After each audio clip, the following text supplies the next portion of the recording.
नमस्कार। आज हम आपको यूनिवर्सिटी ऑफ राजस्थान जयपुर के द्वारा राजस्थान के एफिलेटेड कॉलेज जो कि BEd MEd integrated 3 year course करवाते हैं, उनके एडमिशन हेतु एक एंट्रेंस टेस्ट लिया जाता है, जिसका कि सारा management university of Rajasthan Jaipur के द्वारा किया जाता है। हर साल की तरह इस साल भी BEd MEd integrated course 3 year course के लिए ऑनलाइन आवेदन फॉर्म भरे जाने स्टार्ट हो चुके हैं। जैसा कि आपने समाचार पत्रों में विज्ञप्ति भी देखी होगी या वेबसाइट पर भी आप देख रहे हैं, 21/4 को विज्ञप्ति आई थी और 22/4 यानी कि आज से आवेदन फॉर्म ऑनलाइन भरे जाने स्टार्ट हो गए हैं। आवेदन फॉर्म भरने से पहले सबसे ज़रूरी चीज़ ये जानना होता है कि क्या हम फॉर्म भरे जाने के लिए एलिजिबल भी हैं, क्या हम वो मिनिमम क्वालिफिकेशन पूरी करते हैं जो कि हमारे लिए इस कोर्स को करने हेतु ज़रूरी है। तो उसके लिए हमने सामान्य दिशा निर्देश वेबसाइट पर डाल रखे हैं, जिसको आपके द्वारा एक बार पढ़ना ज़रूरी है, क्योंकि आपने आवेदन फॉर्म भर दिया, फीस जमा करा दी और बाद में यदि पता चलता है कि आप तो एलिजिबल ही नहीं हैं, तो ऐसे में आपका समय और पैसा दोनों व्यर्थ जाएंगे। PBMET pre BEd MEd entrance test 2021 ये 3 साल का कोर्स है। और याद रखिएगा, बीएड कोर्स खुद अपने आप में 2 साल का होता है, एमएड कोर्स वो अपने आप में 2 साल का होता है, बीएड एमएड इंटीग्रेटेड कोर्स है जो कि 3 ईयर कोर्स है। इसके लिए वेबसाइट ऑथोराइज वेबसाइट याद रखिएगा, किसी भी फेक वेबसाइट पर जाकर अपनी कोई इन्फॉर्मेशन शेयर ना करें, फेक वेबसाइट पर कोई फॉर्म ना भरें। ऑथोराइज वेबसाइट pbmet2021.com, इस पर आपको विजिट करना होगा। सबसे पहले आपको विज्ञप्ति और ज़रूरी गाइडलाइन जानना ज़रूरी है।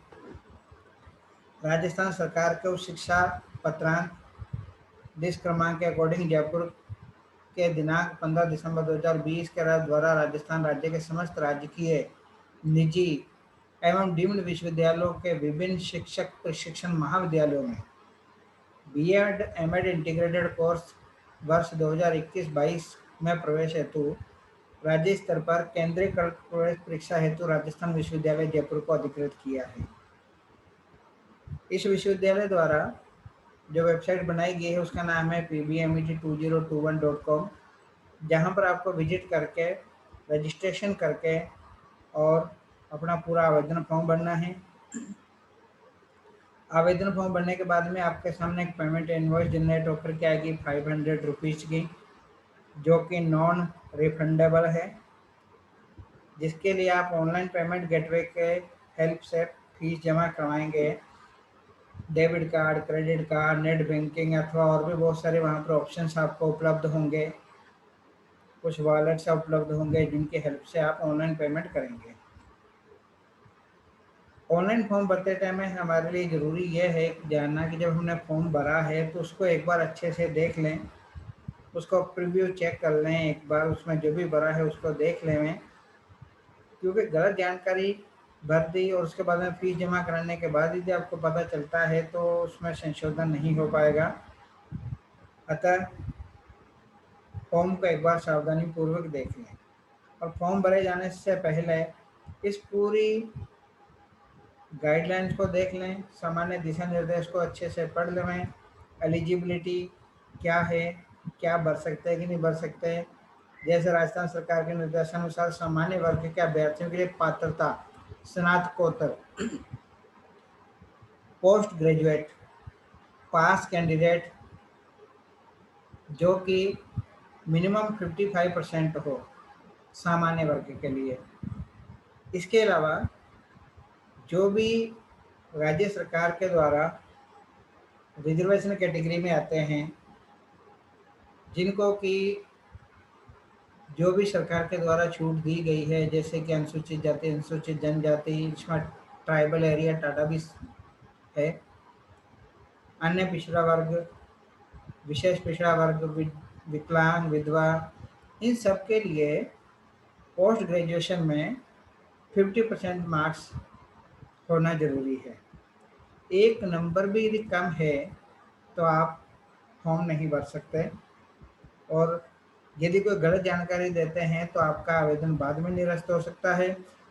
कॉलेज में यदि आपको कॉलेज आवंटित भी होता है तब भी आपका एडमिशन कैंसिल हो सकता है, क्योंकि आपने गलत जानकारी भरी है। अतः पूरा फॉर्म सावधानी पूर्वक भरें, सही सही जानकारी ही उसके अंदर फिल करनी होगी। इसके लिए फिल एप्लीकेशन फॉर्म नाम का आपको लिंक मिलेगा। लास्ट डेट का इंतज़ार ना करें, इसलिए समय रहते फॉर्म भर दें। फिल एप्लीकेशन फॉर्म का लिंक है, यहाँ से आप कैंडिडेट का अपना नाम लिखना होगा, फादर्स नेम और date of birth. Online payment का मोड सेलेक्ट करके नेक्स्ट करेंगे। नेक्स्ट स्क्रीन पर आपको मदर्स नेम लिखना है, और कैंडिडेट जो भी फॉर्म भर रहे हैं वो अपना फ़ोटो और सिग्नेचर अपलोड करेंगे। फ़ोटो सिग्नेचर वैलिड ही अपलोड करें, जो कि क्लियर दिखाई दे रहा हो वही सिलेक्ट करके अपलोड करें। कलर फोटोग्राफ अपलोड करना होगा। जेपीजी, जिप या बीएमपी फाइल ही वैलिड फाइल फॉर्मेट अलाउ किया जाएगा। अतः सही सही जानकारी भरें। नेक्स्ट करेंगे। अगले स्क्रीन पर आपको फोटो सिग्नेचर दिखाई दे जाएंगे। इसमें कोई परिवर्तन करना है तो यहीं से आप बैक जाइएगा, अपलोड ऑब्लिक चेंज फोटो और सिग्नेचर पर जाकर के आप चेंज कर सकते हैं। भविष्य में इसमें किसी टाइप का कोई संशोधन नहीं हो पाएगा। अतः फीस जमा कराने से पहले एक बार अपना फ़ोटो सिग्नेचर अवश्य देख लें, क्योंकि यही फ़ोटो और सिग्नेचर आपका एंट्रेंस एग्ज़ाम के लिए जो एडमिशन कार्ड आएगा, एडमिट कार्ड आएगा, उसके ऊपर प्रिंट होना है। इसलिए ये क्लियर दिखना चाहिए। इसके अभाव में आपको परीक्षा में बैठने से रोका जा सकता है। जेंडर सेलेक्ट करना होगा, मैरिड या अनमैरिड, और उसके बाद में फीमेल के केस में हस्बैंड नेम लिखना ज़रूरी है यदि मैरिड लिया है तो। इसके अलावा स्टेट में बोनाफाइड इम्पोर्टेंट है, क्योंकि रिजर्वेशन कैटेगरी का यदि फ़ायदा उठाना है तो वो वही कैंडिडेट हो सकता है जो कि राजस्थान का मूल निवासी हो, राजस्थान का उसका स्टेट बोनाफाइड हो। हमने यहाँ से राजस्थान ले लिया। राजस्थान के बाद में डिस्ट्रिक्ट सेलेक्ट करने होंगे। जैसे कि मान लीजिए हमने बांसवाड़ा ले लिया। ये इसलिए हम बता रहे हैं कि यहाँ पर एक रिजर्वेशन कैटेगरी और आती है, general, EWS, OBC, MBC, SC और एसटी। एसटी के अंदर एक और रिजर्वेशन कैटेगरी होती है जो कि कहलाता है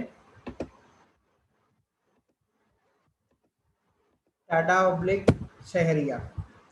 टाडा ऑब्लिक शहरिया जो है उसके लिए केवल एसटी कैंडिडेट ही ऑप्शन सेलेक्ट कर सकते हैं, और ये डिस्ट्रिक्ट स्पेसिफिक है। टाडा केवल बांसवाड़ा, प्रतापगढ़, कुछ एरिया उदयपुर का, या इसके जो भी राज्य सरकार के द्वारा निर्धारित ज़िले हैं या कुछ ज़िलों की कुछ तहसील्स हैं, वही इस टाडा ऑप्शन को सेलेक्ट करें। क्योंकि जब आपको कॉलेज आवंटित होता है और यदि आपको टाडा में अलॉट होता है, टीएसटी टाडा एसटी में यदि आपको कॉलेज अलॉट होता है तो आपसे टाडा का सर्टिफिकेट मांगा जाएगा। यदि आपने यहाँ पर टाटा सेलेक्ट किया है तो। अतः सावधानीपूर्वक फॉर्म भरें। ऐसे ही शहरिया होता है जो केवल 12 डिस्ट्रिक्ट के कैंडिडेट ले सकते हैं, जिनका कि डिस्ट्रिक्ट ऑफ बोनाफाइड 12 रहा हो। फीमेल कैंडिडेट के केस में 2-3 ऑप्शन और आएंगे, जो कि डाइवोर्स विडो में से कोई एक यदि है कोई ऐसा तो लेंगे, तो उसको उसका संबंधित डॉक्यूमेंट दिखाना होगा जब उसको कॉलेज अलॉट होता है। डिफेंस पर्सनल और देयर वार्ड, डिफेंस पर्सनल और देयर वार्ड के लिए एक बार गाइडलाइन अच्छे से देख लें, किसको इसमें बेनिफिट दिया जाएगा किसको नहीं, क्योंकि ज़रूरी नहीं कि सभी डिफेंस पर्सनल वार्ड्स को रिजर्वेशन का कोई बेनिफिट मिलता ही हो। अतः एक बार गाइडलाइन अच्छे से देख लें और उस संबंधित का आपके पास सर्टिफिकेट होना जरूरी है, डॉक्यूमेंट होना जरूरी है यदि आपको कॉलेज आवंटित होता है। फिजिकल हैंडीकैप, दिव्यांग यस लेते हैं तो डीफ डम ब्लाइंड ऑल्सो जो भी है यहाँ से लेना होगा, और एटलीस्ट 40% होना चाहिए, और इसका भी गजेटेड डॉक्टर का सर्टिफिकेट होना जरूरी है। एड्रेस आपको पूरा भरना है, जो भी आपका हो, और वैलिड एड्रेस ही भरें, क्योंकि गलत डिटेल भरने पर कहीं भी कोई गलत डिटेल आप भरते हैं तो आपका फॉर्म कभी भी रिजेक्ट हो सकता है। अतः सावधानी पूर्वक पूरे फॉर्म को भरें।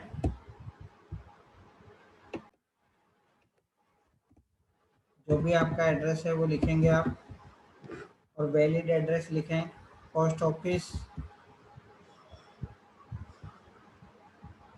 एड्रेस और एड्रेस का ज़िला जो भी आपका हो, और वहाँ का जो भी आपका पिन कोड है वो आप लिखेंगे। ये परमानेंट एड्रेस है, ऐसे कॉरेस्पॉन्डेंस एड्रेस आपको लिखना होगा। ये सेम भी हो सकते हैं और अलग भी हो सकते हैं, अतः सावधानी पूर्वक पूरा एड्रेस भरें।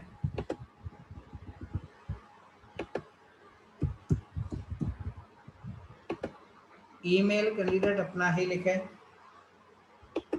यदि है तो लैंडलाइन नंबर लिखना ज़रूरी होगा यदि आपके पास है तो। अदरवाइज मोबाइल नंबर सबके लिए कंपलसरी है, और ये मोबाइल नंबर अभ्यर्थी का समय का होना चाहिए, क्योंकि भविष्य में किसी भी तरह का कोई भी संपर्क किया जाएगा तो इसी नंबर पर ही किया जाएगा। आपके एग्ज़ाम सेंटर की डिटेल, रोल नंबर की जानकारी, यदि आपको कोई महाविद्यालय आवंटित होता है तो उसकी जानकारी, या किसी भी टाइप की जो भी जानकारी दी जाएगी वो इसी रजिस्टर्ड मोबाइल नंबर पर ही दी जाएगी। अथवा आप लगातार वेबसाइट तो देखते ही रहें और मोबाइल नंबर पर संबंधित की जानकारी दी जाएगी, इसलिए वही मोबाइल नंबर लिखें जो आपके पास हो और वो बंद ना हो। कई बार होता है यह है कि अभ्यर्थी अपना मोबाइल नंबर लिखता है और बाद में वो सिम बंद हो जाती है, उस पर कोई संपर्क नहीं हो पाता। अतः मोबाइल नंबर वही यहाँ लिखें जो कि वैलिड हो। इसके बाद फैकल्टी ऑफ ग्रेजुएशन, जिसमें कि आप डिग्री करना चाहते हैं। याद रखिएगा इसमें एलिजिबिलिटी, कौन सा टीचिंग सब्जेक्ट आप ले सकते हैं, ये जानकारी रखना आपके लिए बहुत ज़रूरी है। जनरल साइंस, यदि आप teaching subject as a general science लेना चाहते हैं तो जनरल साइंस के लिए एनी 2 सब्जेक्ट फ्रॉम फॉलोइंग, जिसमें कि एक केमिस्ट्री और एक बॉटनी, जूलॉजी या फिर बायोलॉजी, इनमें से कोई से 2 हों। केमिस्ट्री तो होना ही चाहिए, साथ में इनमें से कोई एक सब्जेक्ट हो तो आप जनरल साइंस ले सकते हैं। ऐसे ही आपको होम साइंस अथवा जनरल साइंस के लिए कॉम्बिनेशन और बनता है, जिन्होंने बीएससी इन होम साइंस किया हो वो भी जनरल साइंस ले सकते हैं। और जनरल साइंस या फिर बायोलॉजी के लिए एक एग्रीकल्चर इंडिविजुअल भी होता है। तो इसके साथ ही आपको यहाँ से कोर्स सेलेक्ट करना होगा कि आपने ग्रेजुएशन किस में की है। बीएससी है, बीएससी एग्रीकल्चर है, बीएससी होम साइंस है। याद रखिएगा ये जो प्रोफेशनल कोर्सेज बताए गए हैं इसमें आप बीएड एमएड इंटीग्रेटेड नहीं कर सकते। उसके लिए वजह यह है कि मिनिमम 2 ईयर 2 सब्जेक्ट्स की स्टडी आपने की हो कंटिन्यूसली। इसलिए बहुत सारे कोर्सेज में सेमेस्टर सिस्टम होता है, वहाँ पर हर एक सेमेस्टर में सब्जेक्ट चेंज हो जाते हैं। अतः ये कुछ ऐसे जनरल कोर्सेज हैं जिनमें कि ऐसी संभावनाएं कम होती है, इसलिए यही कैंडिडेट इसमें फॉर्म भर सकते हैं। एलिजिबिलिटी चेक करने के लिए आपको गाइडलाइन देखना जरूरी है। यदि आप गाइडलाइन के अकॉर्डिंग एलिजिबल होते हैं तो आप फॉर्म भरिएगा। सब्जेक्ट स्टडीड, जो आपने सब्जेक्ट पढ़े हैं ग्रेजुएशन में, ग्रेजुएशन लेवल पे, वो आप यहाँ पर सेलेक्ट करेंगे। मान लीजिए आपने केमिस्ट्री लिया है और एक आपने साथ में जूलॉजी ले लिया और एक बॉटनी ले लिया। यदि आपने पीजी की डिटेल भी भरनी होगी, क्योंकि यदि आपको पीजी के बेस पे एडमिशन लेना है तो पीजी में कौन सा सब्जेक्ट है आपका वो आप यहाँ से सिलेक्ट करेंगे। जनरली जिसमें यूजी की होती है उससे रिलेवेंट में ही पीजी करते हैं। अब यहाँ पर सब्जेक्ट जिसमें कि आपको टीचिंग डिग्री लेनी है तो उसके लिए आप एक जनरल साइंस ले सकते हैं और दूसरा कोई सब्जेक्ट जो कि आपने ग्रेजुएशन में पढ़ा हो, यदि वो टीचिंग सब्जेक्ट में आ रहा है तो आप ले सकते हैं। मिनिमम आपको 2 सब्जेक्ट लेना जरूरी है टीचिंग के लिए। एनुअल इनकम जिसकी जो भी है वो यहाँ लिखेंगे। और यदि कोई कैंडिडेट ईडब्ल्यूएस लेता है तो वो इनकम सही इसमें लिखें और ईडब्ल्यूएस का सर्टिफिकेट होना जरूरी है। इकोनॉमिकली वीकर सेक्शन का यदि कोई बेनिफिट लेना चाहता है तो ईडब्ल्यूएस का सर्टिफिकेट होना जरूरी है।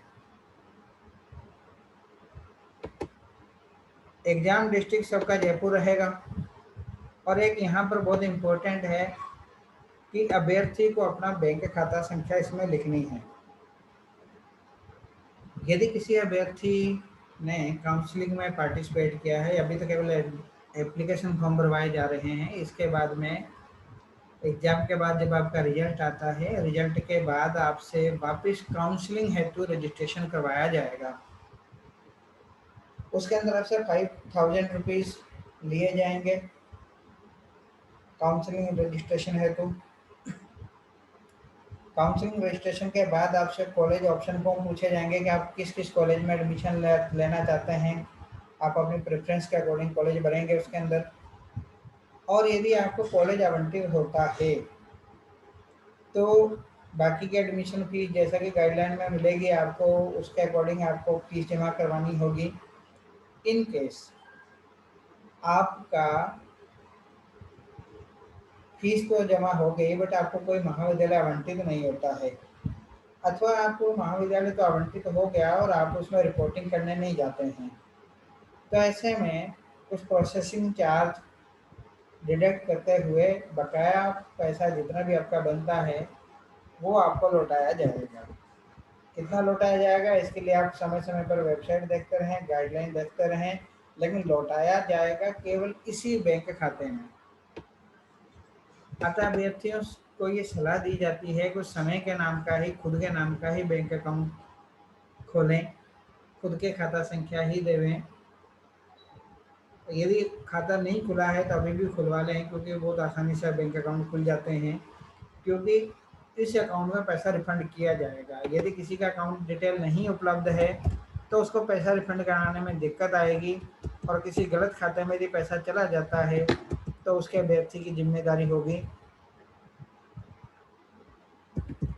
आपको पूरी डिटेल इसके अंदर लिखनी है, जो भी आपके बैंक की है, आईएफएससी कोड, बैंक के पासबुक अथवा चेकबुक पर आपको आईएफएससी कोड मिल जाएगा।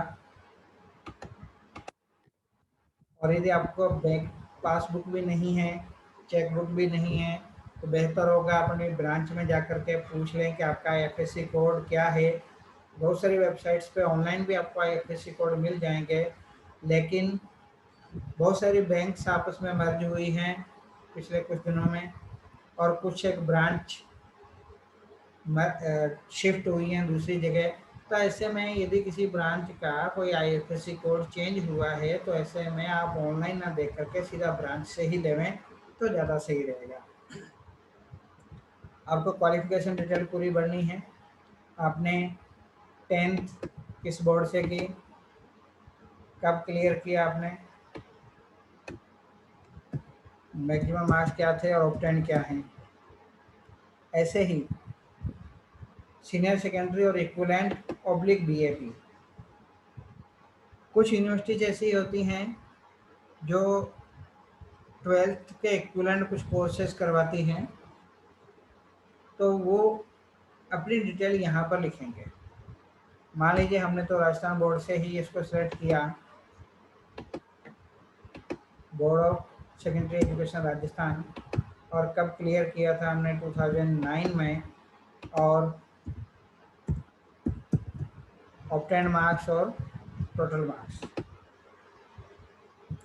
ग्रेजुएशन, क्योंकि हम बीएड एमएड इंटीग्रेटेड कोर्स करने जा रहे हैं, और हमने शुरू में ही बताया था कि पोस्ट ग्रेजुएशन में 55% जनरल के लिए और 50% रिजर्वेशन कैटेगरी के लिए होना चाहिए।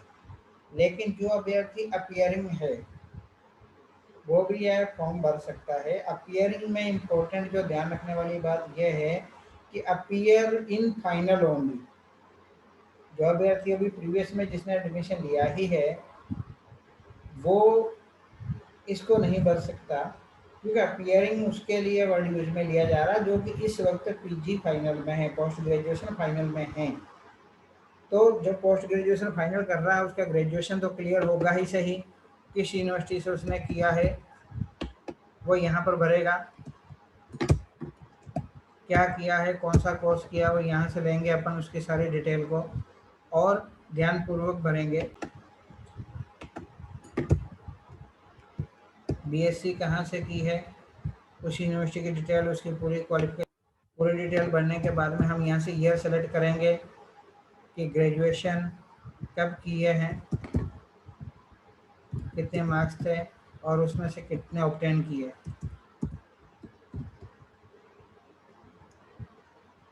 पोस्ट ग्रेजुएशन के फैकल्टी क्या है, बहुत सारे अभ्यर्थी ऐसे होते हैं जो ग्रेजुएशन तो करते हैं एक स्ट्रीम में और पीजी चेंज कर लेते हैं। तो यहाँ पर पीजी की स्ट्रीम, पोस्ट ग्रेजुएशन की स्ट्रीम सेलेक्ट करनी होगी। मान लीजिए उसने बीएससी तो किया है और या फाइनल वो आर्ट्स में यानी एमए करना चाहता है, तो उसके ऊपर डिपेंड करता है। यहाँ पर यह सेलेक्ट करना जरूरी है कि अपीयरिंग इन 2021 ओनली, ठीक है। और फाइनल के लिए केवल एमएससी कहाँ से कर रहे हैं। अब इनके क्योंकि अपीयरिंग है तो मार्क्स तो कुछ होंगे नहीं। इसके अलावा यहाँ पर आपको एक एक्सेप्टेंस लेना होगा कि उपरोक्त सभी चीज़ों के आपके पास प्रमाण पत्र हैं, आपकी जानकारी के अकॉर्डिंग सारी डिटेल सही है, कोई भी तथ्य छुपाया नहीं गया है। क्योंकि बाद में यदि कहीं से भी या किसी भी तरीके से या डॉक्यूमेंट देखने से ये पता चलता है कि आपने कोई फॉल्स इन्फॉर्मेशन दी है, तो आपका एडमिशन अथवा आपका आवेदन फॉर्म किसी भी लेवल पर निरस्त किया जा सकता है और इसकी समस्त जिम्मेदारी अभ्यर्थी की होगी। पूरी डिटेल भरने के बाद आपको कहा गया है कि प्लीज़ वेरीफाई कर लें एक बार सारी डिटेल को, आप चेक कर लें ऊपर से नीचे तक, क्या वापस ऊपर आपने जो डिटेल भरी है वो सही है, इसमें किसी प्रकार का कोई संशोधन वांछित तो नहीं है। क्योंकि आपको ये सारी डिटेल भरने के बाद भी यदि नहीं देखते हैं और वेरीफाई कर देते हैं तो आपके डिटेल में फिर आप कोई चेंज नहीं कर पाएंगे। फीस जमा कराने के पहले यदि आपको लगता है कि आपके डिटेल में कुछ गलती है तो बेहतर होगा आप फ्रेश रजिस्ट्रेशन करके फ्रेश फॉर्म भरें, अथवा जैसे आप वेरीफाई करेंगे, वेरीफाई करने के बाद में आपके पास ये पेमेंट इनवॉइस आएगी जिसमें सारी रिजर्वेशन कैटेगरी आ जाएंगी, फ़ीस कितनी लगनी है वो आ जाएगी, और कब तक इसकी वैलिडिटी है, कब तक अधिकतम लास्ट डेट है। और बेहतर होगा कि आप लास्ट डेट का इंतज़ार ना करें। और फीस जमा कराने के बाद आपको आवेदन फॉर्म का प्रिंट करना है। प्रिंट करके आपको संभाल कर रखना है अपने पास, उसे अभी कहीं नहीं भेजना है। यदि आपको कोई महाविद्यालय आवंटित होता है तो आपको उस आवंटित महाविद्यालय के अंदर वो फॉर्म लेकर के जाना होगा। और आपके सारे डॉक्यूमेंट, फॉर्म के सारे एंट्रीज को वैलिडेट करने का, उनको चेक करने का सारे अधिकार आवंटित महाविद्यालय के पास होगा। अतः गलत जानकारी कहीं भी ना भरें। पूरा फॉर्म भरने के बाद आप मेक पेमेंट पे क्लिक करेंगे। जैसे मेक पेमेंट पे क्लिक करेंगे आपके सामने पेमेंट के लिए एक पैनल खुल करके आएगा, जिसके अंदर आपको अपनी कुछ डिटेल लिखते हुए प्रोसीड करेंगे। अब आप पेमेंट कर सकते हैं credit card, debit card, net banking, UPI, wallet से। वॉलेट देखेंगे तो इतने सारे हमने वॉलेट इसमें प्रोवाइड कर रखे हैं, जिनकी हेल्प से आप फीस जमा करवा सकते हैं ऑनलाइन। यदि आप यूपीआई लेते हैं तो यूपीआई के लिए जो भी ऑप्शंस उपलब्ध होंगे वही आपको यूज में लेने होंगे। यहाँ तक कि क्यूआर कोड से भी आप पेमेंट कर सकते हैं। और credit card, debit card, net banking, वो तो हमारे जो स्टैंडर्ड प्रोसेस होते हैं वो सारे आप ले ही सकते हैं। इस तरीके से आप, और नेट बैंकिंग की बात करें तो यहाँ पर ये इतनी सारी बैंक्स और डिफ़ॉल्ट हमने ऊपर दिखा रखी है। इसके अलावा आपको यहाँ पूरी एक लिस्ट मिल जाएगी, जितने भी आपकी स्टैंडर्ड आरबीआई से वैलिडेटेड एफिलेटेड बैंक्स हैं, हमने वो सारी इसके अंदर डाल रखी हैं। तो इनमें से जिसमें भी आपका बैंक अकाउंट है, उस अकाउंट के अंदर से आप यूज़र आईडी पासवर्ड डालते हुए इस फॉर्म की, जो कि फ़ीस है 500 रुपीज़, आप ऑनलाइन पेमेंट कर सकते हैं। ऑनलाइन पेमेंट करने के बाद आपके सामने पेमेंट रिसिप्ट जनरेट होकर के आएगी, और उस पेमेंट रिसिप्ट को आप संभाल के रखें। वहीं पर ही आपको प्रिंट फॉर्म का ऑप्शन मिलेगा। प्रिंट फॉर्म आप पीडीएफ बना के या प्रिंट करके अपने पास संभाल के रखें। यदि फीस जमा कराते ही आप फॉर्म को प्रिंट नहीं कर पाते हैं तो उस केस में आपके सामने यहाँ कुछ ऑप्शंस हमने दे रखे हैं। Reprint application form, reprint payment invoice. Reprint payment invoice में आप फॉर्म नंबर डाल के अथवा जनरल डिटेल्स है, मान लीजिए आपके पास रिसिप्ट नंबर या चालान नंबर, फॉर्म नंबर ही नहीं है, तो आपके सामने नाम, father name, mother name, date of birth डाल के आप अपना पेमेंट इनवॉइस देख सकते हैं।